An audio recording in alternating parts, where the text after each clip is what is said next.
Al-awalu yang pertama mala yaftakiru lahu ma'an. Yang pertama adalah sesuatu yang tidak butuh kepada keduanya, baik tempat ataupun pencipta, mukhasis. Wa huwa zatullah, yaitu adalah zat Allah. Enggak butuh tempat, enggak butuh pencipta. Enggak ada yang menciptakan Allah dan Allah enggak butuh kepada tempat. Allah di Arsy. Ya udah, terserah Allah mau ada di mana juga. Yang jelas Arsy itu adalah tempat yang diciptakan oleh Allah. Ya, maka kan tauhidnya Ahlussunnah wal Jamaah itu, kalau ente katakan Allah ada di Arsy, sebelum Allah menciptakan Arsy, Allah ada di mana? Itulah mengapa Allah itu nggak butuh tempat.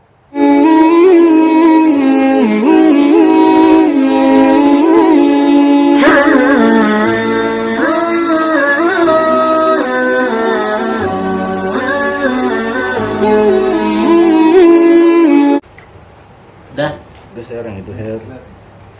Ayo. Udah belum? Bismillahirrahmanirrahim. Bismillahirrahmanirrahim. Antu'mina billahi. Antu'mina billahi. Engkau beriman kepada Allah. Engkau beriman kepada Allah. Bi an ta'taqida. Bi an ta'taqida. Dengan berkeyakinan. Dengan berkeyakinan. Alat tafsili. Ala tafsiri. Terperinci. Terperinci. Annallaha. Annallaha. Bahwasanya Allah. Bahwasanya Allah. Ta'ala. Ta'ala. Mawjudun. Mawjudun. Ada. Ada. Qadimun. Qadimun. Terdahulu. Terdahulu. Baqun. Baqun. Kekal. Kekal. Mukhalafun lil hawadisi. Mukhalafun lil hawadisi. Berbeda terhadap makhluk. Berbeda terhadap makhluk. Mustaghnin an kulli syai'in. Mustaghnin an kulli syai'in. Kaya dari segala sesuatu. Kaya dari segala sesuatu. Wahidun. Wahidun. Esa. Esa. Qadirun. Qadirun. Kuasa. Kuasa. Muridun. Muridun. Berkehendak. Berkehendak. Alimun. Alimun. Mengetahui. Mengetahui. Hayyun. Hayyun. Hidup. Hidup. Sami'un. Sami'un. Mendengar. Mendengar. Basirun. Basirun. Melihat. Melihat. Mutakallimun. Mutakallimun. Berbicara. Berbicara. Bismillahirrahmanirrahim. Qala Syekhul Mu'allif rahimallahu ta'ala wa adama nafabi wa bi barakati ulumihi bid daraini amin. Qala radhiyallahu anhu. Masih ngomongin tentang rukun iman. Ahaduha, salah satunya katanya, antu'mina billahi, engkau beriman kepada Allah. Apa yang dimaksud beriman kepada Allah? Maka sarahnya menjelaskan bi an ta'taqida ala tafsili, engkau berkeyakinan atas terperinci atau berkeyakinan secara rinci. Secara rinci berarti nggak cuma ngetahuin Allah doang udah, tapi rinciannya kayak gimana gitu. Apa sih yang terperincinya? Annallaha ta'ala, bahwasanya Allah subhanahu wa ta'ala mawjudun, itu wujud, ada. Ya, qadimun terdahulu, baqun kekal, khalifun lil hawadisi, mukhalafun lil hawadisi, berbeda dari makhluknya atau berbeda terhadap makhluk. Mustaghnin an kulli syai'in, itu kaya dari segala sesuatu, maksudnya bisa juga kan seperti berdiri dengan sendirinya. Ya. Ini kan sifat-sifat wajib dari Allah nih. Wahidun esa, qadirun berkuasa, muridun berkehendak, alimun mengetahui, hayyun hidup, sami'un mendengar, basirun melihat, mutakallimun berbicara. Allah mempunyai sifat wajib kayak gitu. Kalau wajib itu berarti nggak ada yang nggak adanya, berarti harus ada dalam otak kita bahwa Allah itu wujud, idam baqa, mukhalafatul lil hawadisi, qiyamu ta'ala bi nafsihi, wadaniyah, qudra, iradat, ilmu, hayat, sama basiron, kalamun, mutakalimun. Ya, bahwa Allah punya sifat wajib seperti itu. Nah, itu harus dipelajari berarti. Nanti harusnya ada pembahasannya wujud apa, penerangannya nanti di ilmu tauhid. Kalau ilmu fikih ini cuman terperinci, globalnya doang. Karena kan kita fikih kan cuman muamalah doang. Kalau mau lebih jelasnya tentang wujud kidam baka mukhalafatul hawadisi, yaitu ngomonginnya tauhid. Tapi di sini akan dikasih juga sedikit-sedikit mah bocoran. Ya emang saya Nawawi Al-Bantani. Ya. Kemudian wa 'alal izmali, dan atas umumnya, annallaha, ya, bahwasanya Allah kamalatun, sempurna, la tatanaha, tidak pernah habis kesempurnaannya. Ya, kalau kita mah habis, pokoknya Allah mah nggak pernah habis, kayanya nggak pernah habis, kuasanya nggak pernah habis, kehendaknya nggak pernah habis. Wa'lam, dan ketahuilah olehmu, annal maujudati, bahwasanya wujud-wujud itu binisbati, dinisbatkan, lil istigna'i anil mahali, terhadap butuhnya dari tempat, wal mukhassisi, dan mukhassis pencipta, wa adamihi, dan tidak adanya. Jadi maujudnya Allah itu dinisbatkan kepada butuh pada tempat atau pencipta, atau tidak butuh pada tempat dan pencipta, gitu. Ngomongin tentang wujud nih. Itu arbaatun, ada 4. Al-awalu, yang pertama, ma la yaftakiru lahu mama'an. Yang pertama adalah sesuatu yang tidak butuh kepada keduanya, baik tempat ataupun pencipta, mukhassis. Wa huwa zatullah, yaitu adalah zat Allah. Gak butuh tempat, gak butuh pencipta. Gak ada yang menciptakan Allah, dan Allah gak butuh kepada tempat. Allah di Arsy, ya udah terserah Allah mau ada di mana juga. Yang jelas Arsy itu adalah tempat yang diciptakan oleh Allah. Ya, maka kan tauhidnya Ahlussunnah wal Jamaah itu, kalau ente katakan Allah ada di Arsy, sebelum Allah menciptakan Arsy, Allah ada di mana? Itulah mengapa Allah itu nggak butuh tempat. Allah itu nggak butuh pencipta. Jadi jangan ente saklek di otak ente katakan bahwa Allah itu ada di Arsy, salah. Karena Allah nggak butuh tempat, Allah nggak berkegantungan sama tempat. Arsy itu cuman makhluk Allah yang Allah ciptakan. Kalaupun Allah sekarang bersemayam di situ, itu terserah Allah. Ya, orang Allah yang nyiptain, ya kan?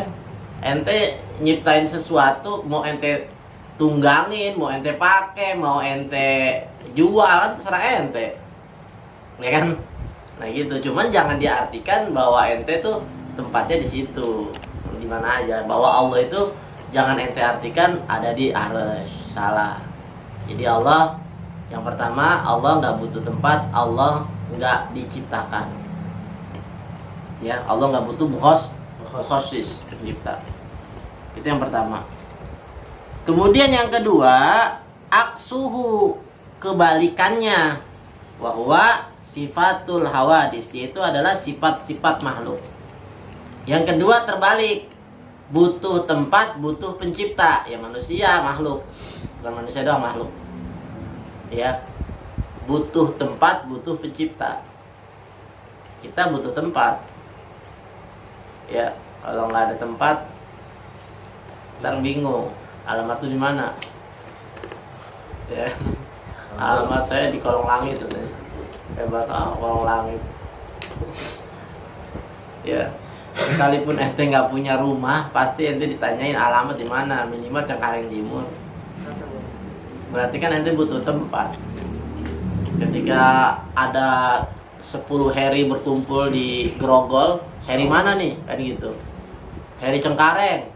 Waduh, Heri Cengkareng juga ada 5. Cengkareng mana? Cengkareng Gang Rain. Nah, udah tahu. Berarti Heri butuh tempat. Heri Gang Rain jadinya. Iya. Nah, itu menandai bahwa manusia butuh tempat. Ya, butuh alamat. Ya Allah mah ya kagak. Ya, kalau kata Abah Uci mah katanya kalau Allah itu ada di aras ya kita sama-sama naik Apollo ke aras ntar silaturahmi ke Allah. Ya, silaturahmi kali-kali ya kan. Daripada dari sini aja kan. Apa sih yang enggak manusia kaya? Ya, maksudnya ada yang kaya gitu bisa bikin Apollo kita naik rame-rame ke Allah gitu ke aras. Salah. Itu nyampe aras kagak ada Allah gimana? Capek-capekin aja. Ya, manusia butuh tempat, manusia butuh pencipta. Nah itu, yang kedua ngomongin tentang wujud ya. Jadi yang pertama nggak butuh tempat dan nggak butuh pencipta Allah. Yang kedua butuh tempat, butuh pencipta, sifatnya makhluk. Kemudian asalis yang ketiga, mayakumu bimahalin dunal mukhassis. Wa huwa sifatul bari ay alladhi yakhluqul khalqa wa yuzhiruhum minal adami. Yang ketiga adalah dia berdiri pada tempat tanpa pencipta. Wa huwa sifatul bari, yaitu adalah sifat Allah.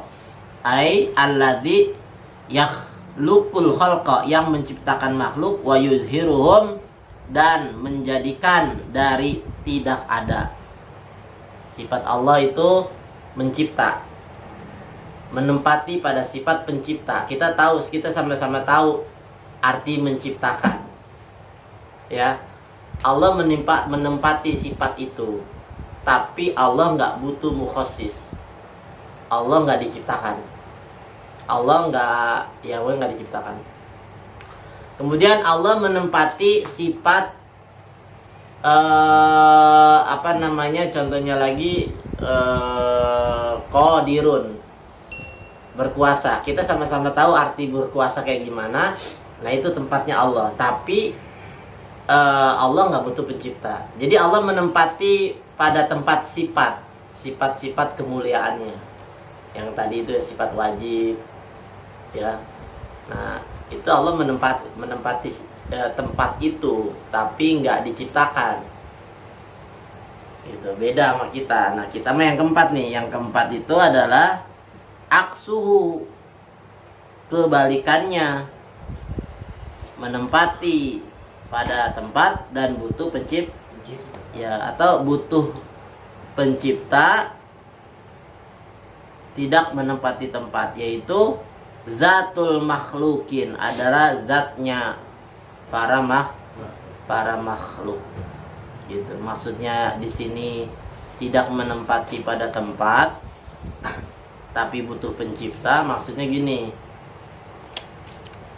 kita itu memang manusia, ya kan? Kita itu manusia yang diciptakan sama Allah, yang dimana kita itu hidup karena ruh yang ada dalam diri kita. Cuman kan kita nggak boleh ngomongin ruh terlalu jauh, ya. Kenapa? Karena kulli ruh min amri rabbi, katakan ruh itu urusannya Allah, gitu. Kita diciptakan, tapi kita ditempatkan itu balik lagi kepada kehendak Allah di mana kita ditempatkan, gitu. Secara gamblangnya begini dah. Singa menempati, dia punya ruh juga, ada ruh singa di dalamnya. Ketika ruhnya nggak ada kan singanya mati, gitu. Maksud aneh gini, apakah ente tahu wujud dari ruh singa itu? Enggak kan? Seperti halnya manusia. Iya, saat ini yudo dengan ruh yang ada di dalamnya hidup. Tapi ketika keluar ruhnya itu kan kita nggak tahu ruh itu. Artinya maksudnya ruh ini nggak bisa ditetapkan pada satu tempat khusus. Ya, ruh ini nggak bisa ditetapkan suatu tempat khusus. Dia butuh kehendak dan kuasanya Allah di mana mau ditempatkan. Tapi kalau diciptakan, iya diciptakan oleh Allah. Kalau untuk ditempatkan, wallahu alam ditempatkannya di mana. Nah ini rada-rada beda dikit sama yang pertama, yang kedua ya. Kalau yang kedua kan tadi manusia menempati tempat, ya manusia menempati tempat, terus butuh pencipta. Kalau yang keempat ini manusia butuh pencipta, tapi tidak mencetuskan pada tempat yang khusus. Jadi udah bingung kan tuh. Ya pokoknya beda-beda tipis lah kayak gitu. Pada intinya zat makhluk. Kita kan gini loh. Kan yang keempat ini kan dia nggak menempati tempat tapi diciptakan gitu kan. Siapa dia? Zatul makhlukin kan. Zatnya makhluk. Nah zatnya makhluk ini kan nggak bisa dilihat. Ngerti gak maksudnya? Paham. Ya, zat makhluk ini nggak bisa dilihat. Kita hanya melihat jasad doang, zatnya enggak. Ruh lah, gitu. Sehingga kita nggak bisa tahu, walaupun misalnya di dalam diri ente ada ruhnya, tapi ente nggak tahu ruhnya ada di mana. Ngerti gak? Ini ente jangan pusing nih. Hah? Dikit. Ya kita sama-sama tahu dalam tubuh kita yang hidup ini ada ruh di dalamnya, tapi apa ente tahu ruh itu ada di mana? Nggak tahu. Nah justru itu maksudnya sifat yang keempat. Ruh kita diciptakan, zat makhluk itu diciptakan, tapi tidak mengkhususkan pada tempat tertentu. Kayak gitu. Sehingga ada ya waktu itu kalau nggak salah dari ulama dari mana gitu, ada yang ditanya yang ketika kalau nggak salah orang liberal atau orang apa gitu, dia dalam diri kita ada ruh. Cuma ente tahu gak ruh saya itu ada di mana katanya? Ada di pala, badan, di tangan, di kaki atau di mana? Gitu, ya kan? Nggak ada yang tahu, karena yang tahu cuman Allah. Makanya sifat yang keempat dari wujud itu diciptakan tanpa penghususan pada tempat. Siapa? Zatul makhlukin, yaitu ruh. Ya kan? Kita nggak kan, karena nggak tahu jelasnya ada di mana. Dia di dalam tubuh, tapi di bagian mana coba? Kok bisa hidup semua? Yang di sini dipencet sakit semua. Ya kan, kalau lagi diurut di sini sakitnya ke bawah kayak gitu kan. Kalau nggak ada ruh nggak sakit ya. Diem aja lagi dia. Kayak gitu. Ada kalau masalahnya di pertanyaannya Abu Nawas, ruh itu ada di mana, jadi bingung. Makanya kuliru min amri Rabbi, katakan ruh itu urusan Allah. Kita nggak dikasih tahu di mana letak ruh dan bagaimana ruh, tapi kita cukup tahu bahwa kita itu punya ruh gitu. Nggak usah diperlebar lagi, sebab itu mah bagian dari kekuasaan Allah yang nggak harus dijelasin lebih rinci. Ya kan namanya juga punya apa wilayah Allah itu mah. Ya, lanjut sedikit lagi ya. Kemudian faidatun, suatu faidah. Mantaroka arba'a kalimatin, siapa orang yang meninggalkan 4 kalimat, kamalu imanihi, maka sempurna imannya. Apa kalimat tersebut? Yang pertama adalah aina, di mana. Wa kaifa, yang kedua adalah kaifa, bagaimana. Wa mata, yang ketiga adalah kapan. Wa kam, yang keempat adalah kam, berapa. Ngomongin tentang Allah, sempurnanya seseorang dari keimanannya dengan dia nggak bertanya kepada 4 tanya ini. Mantaroka. Siapa orang yang meninggalkan, berarti kan nggak perlu nanyain dia. bertanya lagi tentang ini, sehingga sempurna imannya. Ya, aina. Bagaimana? Anda yang sering ceramah nih, dulu Anda sering ngomongin ini. Ya, Gimana? aina. Terus apa lagi tadi? Aina, kaifa, mata, kam. Aina di mana? Kaifa bagaimana? Mata kapan? Kam berapa? Ini yang haram di otak kita bertanya tentang Allah dari 4 pertanyaan ini. Kalau masih ada pertanyaan ini dalam otak kita, belum sempurna iman kita. Itulah. Makanya kata Syekh Nawawi, kalau ente udah nggak bertanya lagi kepada 4 pertanyaan ini, sempurna iman ente. Ente nggak bertanya lagi di mana Allah, ente nggak bertanya lagi bagaimana Allah, ente nggak bertanya lagi kapan Allah, dan ente nggak bertanya lagi berapa Allah. Itu pertanyaan-pertanyaan yang nggak haram di otak. Cuma ada tapinya dari Syekh Nawawi nih.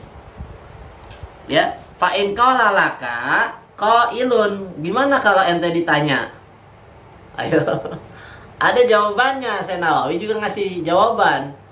Kalau ente ditanya ainallah, ya, di mana Allah, fajawabuhu, maka jawabannya laisa fi makanin wala yamuru alaihi zamanun.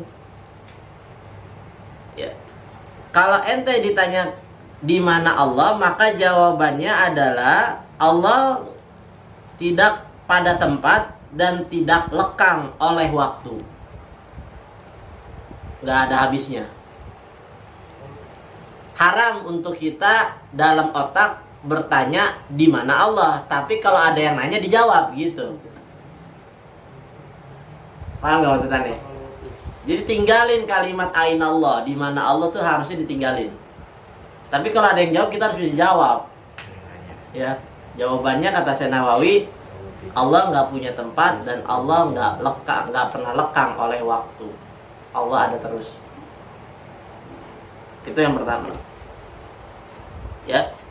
Kemudian wa in qala laka kaifallah, dan apabila ditanyakan kepada ente bagaimana Allah, fakul, maka jawablah laisa kamislihi syai'un.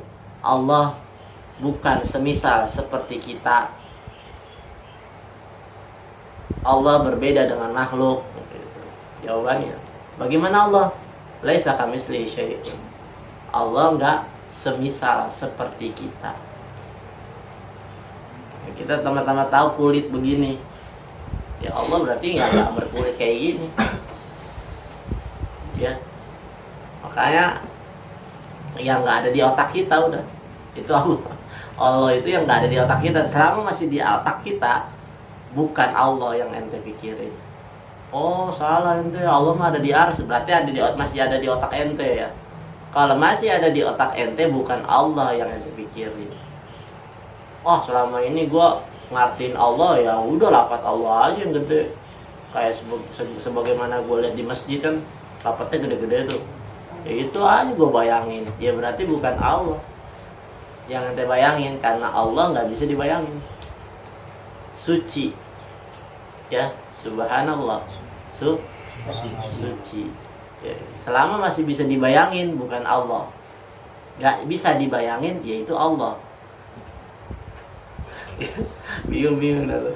Kalau manusia nggak kebayang karena nggak pernah kelihatan, tapi ini nggak kebayang tapi ada itu. Makanya susahnya belajar tauhid begitu, muter-muter. Yang dibayanginnya nggak ada, yang dibayanginnya nggak kelihatan.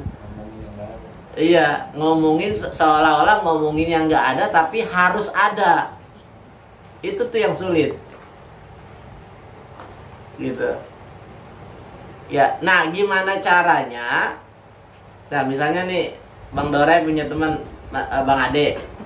Bang Ade ada gak? Ada. Masih ada. Gimana di otak Bang Dore itu seperti mengadakan Bang Ade gitu. Walaupun gak ada, tapi Ada. otak ini akan berontak kalau dibilang Bang Ade udah gak ada gitu. Wah enggak, masih ada, baru kemarin gua tadi barusan gua ketemu gitu. Jadi otak ini berontak sampai bilang nggak ada orang yang nggak ada, belum pernah diciptain. Kan otak kita berontak, apaan belum pernah diciptain, orang gua kemarin ngobrol main gaple kayak gitu. Ya, jadi gimana caranya otak ente berontak ketika ada orang mengatakan Allah itu nggak ada? Selayaknya ente berontak ketika dikatakan bahwa teman ente yang barusan ngobrol itu belum pernah diciptain. Gimana belum pernah diciptain, orang kemarin tadi gue baru ngobrol gitu. Nah itu, adakan Allah layaknya seperti yang udah ada. Gimana caranya? Itu urusan ente, usaha ente. Ya, cari di ilmu tauhid ada. Bingung tauhid, lama-lama juga ngerti. Ya. Kemudian wa in qala laka mata Allah, jikalau ditanyakan kepada ente kapan Allah, fakul maka katakan lahu kepadanya awalu bila ibtidain wa akhiru bila intahain. Allah itu awal dengan tanpa permulaan, Allah itu akhir dengan tanpa pengakhiran. Makin bingung lagi aja.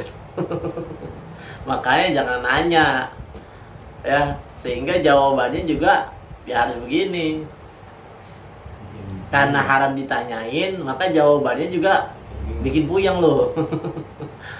Oh makin puyeng aja sih. Allah ada tanpa permulaan, Allah terakhir tanpa pengakhiran. Gimana tuh? Kalau ada permulaannya kan berarti diciptain dong. Tapi Allah ada tanpa permulaan dan berakhir tanpa pengakhiran. Jadi nggak ada yang ngakhirin, nggak ada yang mulai. Yaitu Allah. Kalau manusia kan jelas, diawali dengan Nabi Adam, nanti diakhiri siapa tuh yang terpaling akhir? Allahu alam. Ya, tapi yang jelas ada akhirnya. Manusia ada awalnya, ada Allah awal akhir, tapi nggak ada penghabisan dan nggak ada permulaan. Itu mata Allah. Kemudian wa in qala laka qailun, apabila ada yang bertanya kepada ente kam Allah, berapa Allah, faqul lahu, katakan kepadanya wahidun, satu, esa, la min qillati kul huwallahu ahad. Ya, tidak sedikit, tidak dari sedikit pun kalimat kul huwallahu ahad, katakanlah dialah Allah esa. Maka jawabannya adalah esa. Kalau esa itu esa udah ada lanjutannya kayak esa. Kalau 1, 2, 3, 4 itu makanya kalimatnya kalau wahidun itu pakainya esa, karena kalau esa itu nggak ada setelahnya. Kalau ahad ada ya, Isnen, Ahad, Isnen, Salasa gitu. Tapi walaupun itu nggak masuk kayak gitu juga, kadang ada juga ahadun ahad gitu kan. Allah satu dari yang satu gitu. Ada yang mengatakan itu juga, tapi yang lebih tepat untuk mengunci adalah esa. Karena setelah esa nggak ada, tapi kalau setelah satu ada 2, 3, 4, 5. Jadi seolah seperti bilangan. Tapi kalau udah esa, habis esa apa? Bingung kan lo? Tunggal. Hah? Sama aja. Ganda gitu. Habis ganda apa? Wow. Gak ada. Karena esa itu ya udah bukan dari kata bilangan yang berurutan seperti 1, 2, 3 A B C D bukan kayak gitu. Kalau esa ya udah esa. Ya. Sama halnya Allah.